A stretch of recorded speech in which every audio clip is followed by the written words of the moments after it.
नमस्कार, news 18 digital देख रहे हैं आप। आपके साथ मैं हूं विकास ब्रजेश सक्सेना। भारत की मशहूर फार्मा कंपनी सिप्ला आज सोशल मीडिया पर सवालों के घेरे में है। क्या वो वाकई सिटीजन सेंट्रिक है या फिर प्रॉफिट सेंट्रिक? ऐसे सवाल सोशल मीडिया पर पूछे जा रहे हैं।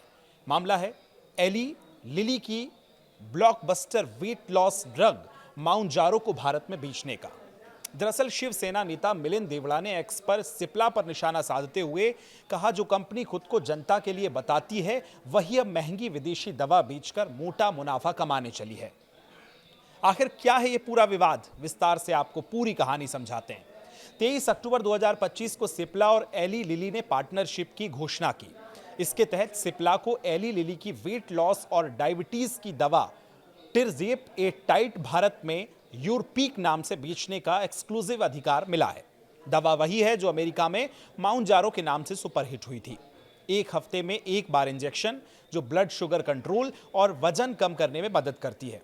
अब इसकी कीमत की बात करें तो 2.5 mg का जो इंजेक्शन है वो 3500 रुपए का है और 5 mg का जो इंजेक्शन है वो 4375 तक का, यानी महीने का खर्च करीब 14,000 से 27,000 रुपए तक होगा। वहीं इसको एली लिली दवा बनाएगी, जिसे सिप्ला इसे प्रमोट और डिस्ट्रीब्यूट करेगी। अब ये सब हो गया तो विवाद क्या है वो आप जान लीजिए। सिप्ला खुद को हमेशा citizen centric before profit centric company बताती है, यानी मुनाफे से पहले मरीज। 1980 के दशक में एचआईवी दवाओं को सस्ता बनाकर सिप्ला ने नाम कमाया था। कोविड में भी सस्ती दवाओं की बात की थी, लेकिन अब वही सिप्ला एक विदेशी एमएनसी की महंगी पेटेंट दवा को बेच रही है, जो आम भारतीय की पहुंच से बहुत बाहर है। देवड़ा ने कहा कि सिप्ला दूसरों को नैतिकता सिखाती है पर खुद मुनाफे की दौड़ में पहुंच गई है। उनका तंज था ज्ञान कुछ और, काम कुछ और। क्रिटिक्स का अब ये कहना है कि ये वही सिप्ला है जिसने पहले कहा था कि वो GLP-1 जैसी दवाओं को जेनरिक वर्जन बनाएगी ताकि कीमतें घट सकें, लेकिन अब उल्टा काम कर रही है।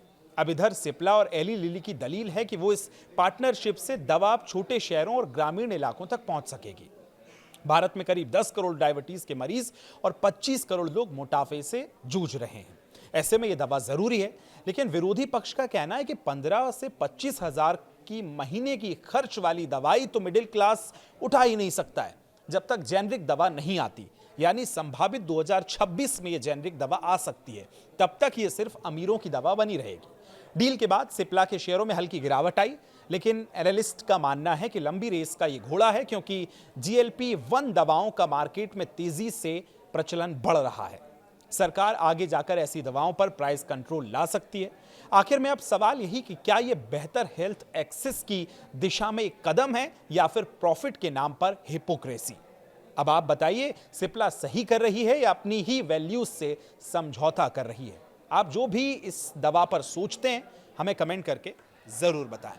शुक्रिया।